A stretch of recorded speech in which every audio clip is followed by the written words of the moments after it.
back to outdoor exploration. This is going to be a bit of an experimental video because we're filming in the dark, and that is not something we've done without flashlights before.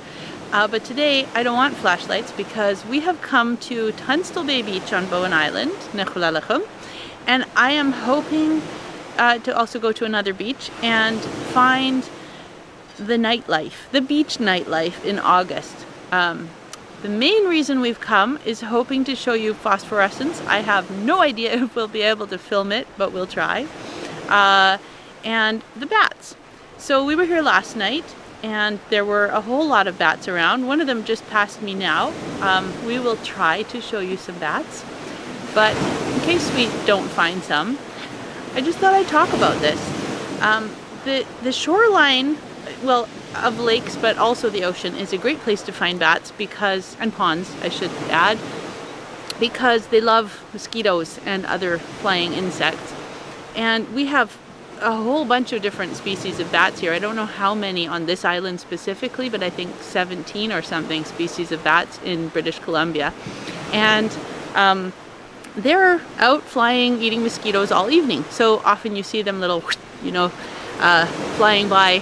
You hardly see them at all, but if you can sit calmly next to a pond or the ocean, any place where mosquitoes like to gather over the water, you will see the little bats flying back and forth, sometimes rather larger bats, and it's fabulous.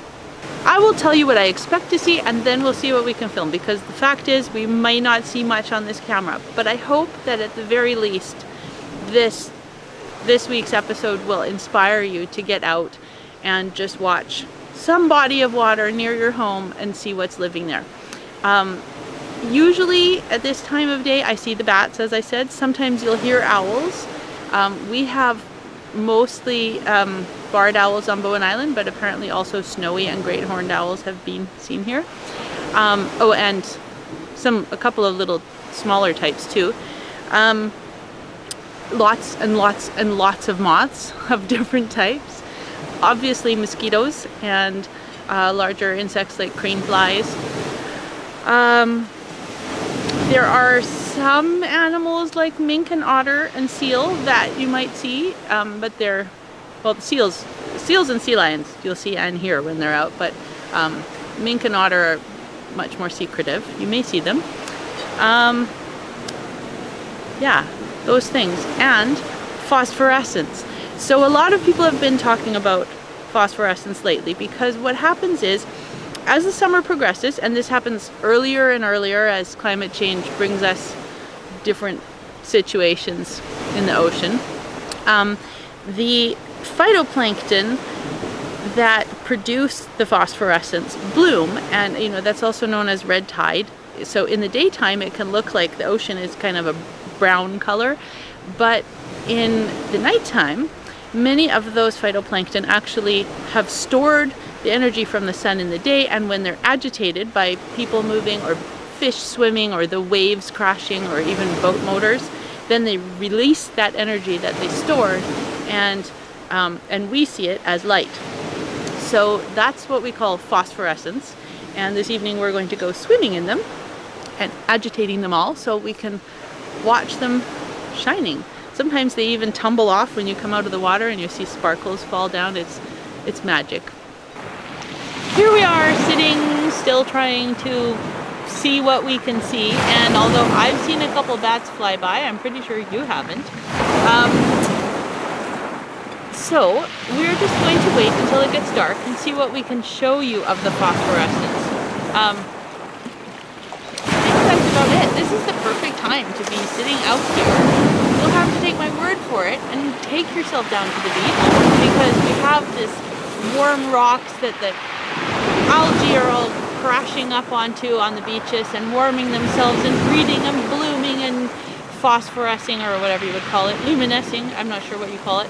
And yeah, it's such a wonderful world we live in. The trouble is sometimes to find a beach that is quiet enough from all the people to hear the bats and the owls and things like that, as well as dark enough, because the more people there are, the more light we make, and the more houses shine their lights on the beaches. And you know, as you've seen across the water, almost all the shorelines around here are covered in houses. And I'm as much to blame as anyone else because I live here too, but we can think carefully about how much light we really need. For example, I have this light on me to make this film, but other than that, I don't need a light in the evening. Maybe we can make choices about choosing dark and choosing to appreciate the darkness so that we can all live in community with our ecosystem. Because many of these animals depend on the dusk and the darkness for their hunting and their lives. So it was so windy over on Tunstall Beach that I have come over to the sort of northwest side of the island, Mount Gardner Dock, where it's not windy at all. The ocean is so flat, you can hardly hear any waves at all, but I can stick a stick in the ocean, and we're still in the algae bloom, and the water's still warm, the air is pretty warm, and there are sparkles galore. You can't see them because we don't have night vision cameras. I'm not even sure, I don't know who could film something like this. But all that to say, August evenings are so amazing in the dark. Take yourself out, find some beautiful darkness, and enjoy all the world we live in. Happy exploring.